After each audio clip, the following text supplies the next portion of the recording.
This is part 21 of A Link Between Worlds. We're going to start out this part by finally cashing in some of our Maiamais for some item upgrades. We only got 57. I know. We already collected half of the game. We're finally making our way to her. Unfortunately, we only have two weapons that we've bought that we can upgrade. So we're still going to go ahead and cash in all 57 of these. We don't have a choice. Yeah. She takes them all. She takes them all, yeah. Actually, why I didn't go there earlier, because there's no reason to go there until you can upgrade something. Yeah. So I just didn't feel like dealing with it earlier because it's really just a waste of time. Yep. The bomb upgrade, as we mentioned there at the end of part 20, is a good one to get. It's a bigger explosion, more powerful, and we use it very heavily here in the Treacherous Tower. Definitely. Which we'll be doing a little later in this part. And then we upgrade the ice shard right here, and I think I already said it. Like, I wish I would have gotten the fire rod instead. I think that's just a lot better item, especially when you upgrade it right here. Oh my goodness. Oh man, that thing is powerful. So my recommendation is, if you haven't already, get the fire rod instead of the ice rod.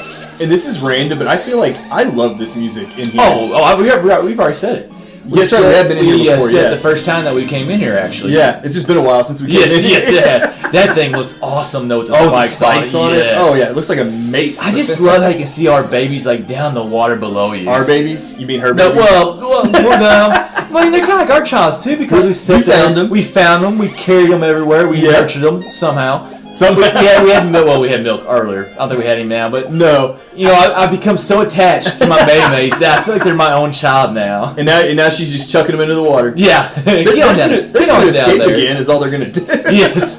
Well, how did she lose them in the... Okay, here's a question. How did she even lose them in the first place? I have no idea. What is it with, like, parental figures in this game and losing people, though? Because later on, we have the big turtle lost her baby. Oh, yeah, that's right. We won't get too much into that. Yeah, but that's a long way down the road, of course. But I just love the little designs. Like, see, like, you're not mentioning that, like the stars and, like, the little, you know, I don't know. I just think that's cool. It's just such like a little random like happy area with that music and everything, and how happy she is to get her kids back. I kind of like the two stones by the door. I never noticed that right there, but it obviously doesn't look like Mother Maiamai, but it just kind of. It's like eyes. It's a good landmark notification, I guess you could call it. Is what's it called? A landmark, yeah. Yeah, okay. I guess I didn't need to put on notification on the end of that, but you know what I meant. Yeah, it's a good landmark to so you know where it's now. Right here, Laurel Mountain is one of my favorite areas. Gosh. Well, it's called Death Mountain, but let's just call it Laurel Mountain. Laurel Mountain's easier. Just one of my favorite areas actually in any Zelda game, and just it's very similar to the theme that we had in Link to the Past. It's a little bit different. But, like, I just absolutely love this theme right here. And I love how they turned into a snowy area. Oh, yes, agreed, it's just like you have the snow falling in front of your screen, in front of everything. You have it building up down there. The entrance here to the Treacherous Tower, I think, looks awesome. It does. First of all. You know, that's a very good point right there, because one of the things going to this game, as I mentioned, like, I was worried about, like, you know, how much of it would look so similar to Link to the Past. And getting this, like, Laurel Mountain right here with the snow on it. Yep. I mean... To me, that was the biggest difference in the game. It definitely is. And it was my favorite area, and I thought it really made this game stand out differently. It does. Than Link to the Past. Because we spent enough time talking about how the games are similar, it's nice to see something different like this. Now, I liked this girl, she's called the Devilish Girl. Yeah, And as soon as I saw her, I was like, she would be a great match for the bee guy over in Hyrule's. Yeah, but why would you date her, though? Well, like, if she has named Devilish Girl, why would you? I don't know, that could be fun. Yeah, in her defense, why would she... some of us guys already think that about women, I guess, so, you know, might as well just start off with it. I mean, why would she ever date the bee guy? I mean, he doesn't seem very normal. Honey. Honey. Absolutely. There you go. We're playing eHarmony over here. Yeah. We're playing matchmaking. I'm just kidding with you women. I do love you, alright? They're probably like, this guy's calling us devilish. No, I love you. It's just a little joke. Us men think sometimes. Definitely. Now, we've already talked about music a little bit in this part, but with the Death Mountain, or Laurel Mountain. But the music when you first walk into the Treacherous Tower... yes. It feels like, you're about to run the gauntlet. Well, I'm just a huge fan of Treacherous Tower. Like, it's obviously a place of the Gaines Tower, Link to the Past, but I thought it was a great addition. And just, like, I don't know, just fighting through all these stages, and getting, like, all the enemies up top cheering you on, which was actually my favorite part of Treacherous Tower. It's like, kind of like, you know, Gladiator. Like, you know. It really is. You know, this isn't the size of the Roman Colosseum, but, like, you know, it kind of had that gladiator feel to it. It does. Plus, it gives it a good feel. Like, hey, these bad guys have a life too. They're gonna come gamble on your fights here. Yeah, exactly. It's like there's not many places to get away in Laurel. No. You got the Milk Bar, and then you got Treacherous Tower. Yeah. So I mean, at least they have a place they can kind of go to. These guys aren't in the mood for fighting right now. No, clearly not. They're in the mood to watch you fight. Why don't we get some of them outside? Actually, they might go outside and just get instantly mad. It's just that's what makes them so want to fight all the time. Well, I think they were hoping some of these other enemies would kill us so that they won't have to. True. Because they've seen us mow down. We need Devilish Girl putting the thumb up, or thumbs up or down, holds out sideways. I love how we're sticking our thumbs out. No one can see us. We're over here giving hand gestures. No one can see them at all. We're just doing narration. Yeah. Now, here's one thing I wish they would have done with Treacherous Tower. Is I wish they would have shown more of the outside. We're going through the intermediate stage next, which we'll actually be doing right here. It has 15 floors, I believe, for the intermediate. 15 floors. We'll get a piece of heart from it. But later on, actually, after we beat this level, you can do a 50-level thing. Yes. So we know the tower is 50 levels high. Yep. I wish they could have just either panned out somehow, or in Tower of Hera, if we could have gone outside a lot. and the steps would go to the next level, I thought that would have been awesome. And then the higher and higher you go, you can see farther and farther down.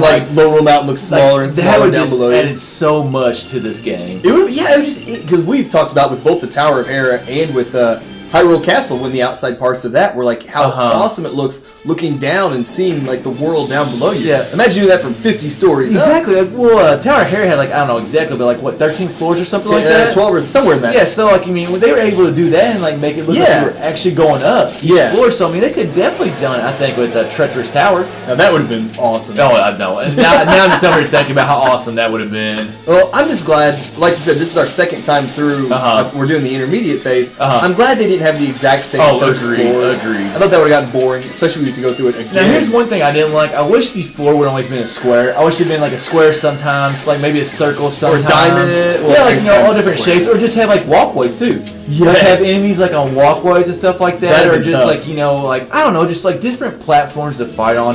I think would have switched up a pretty similar concept. And at least would have broken up kind of you would every 10 floors do something different, or something like that. Just to let you know, just to make it a little different. A little later on, we do get to fight on ice, which sucks. Yeah, I absolutely hate it. Well, it stinks when you get those enemies, there's some enemies that when you hit them, they make you go flying back hard-head beetles, which I think we might be facing later on here.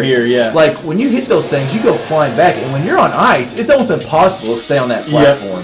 And these things right here are the ones that'll knock you back. And I think this is the only room, because you mentioned you wish there was a few different shapes. This one's a little bit more of a plus sign, but I think it's only one or two rooms that's like that. I think later on in the 50 levels, we get a couple different kind of shapes or whatever, but I guess, I guess they did switch it up a little bit right here, so I guess I was a little bit wrong on that, but just still, I wish they could have done more. They could have done more, I think, but not to complain too much. No. As this is the third time complaining now in the last 3 parts. I like that you've been whipping out the bombs, though, when you get the big groups of enemies like that. I love how those enemies shoot each other. That's what I love. And kind of going back to something while we're going through this, you don't have to upgrade any of the items. You don't have to buy them. You can rent items. You don't have to. As long as you don't die, you can rent items the whole game. But the point of buying all of those items is, if you do buy all the items in the game and upgrade them by collecting all 100 Maiamais, you get the Great Spin Attack, which is just absolutely amazing in this game. And for the 50 levels later on, it is huge. And that's why we're gonna do the first. Well, as you see, we're working our way through this the second time. We don't do the advanced level for quite a while. It's actually very, very late in the game. Plus, I'm a big fan of waiting until you get your sword upgraded a little bit. Man, these guys get us good. 50 levels, dude. Well, they don't go back. Most of the enemies that you hit go backwards a little bit. These guys just keep charging. Give you some room. At least they don't hold on to you. Oh, thank goodness. Redeads grab onto you and just keep on choking you. Yeah, but these guys they don't move back, and it takes 6 hits to kill one of them. I mean, and they do a harder 2 damage. I'm not gonna lie, I ended up using some fairies. Actually, I think I only used one, but then I got beeping hearts there again at the end. This early in the game, you could not do the 50 levels thing right now.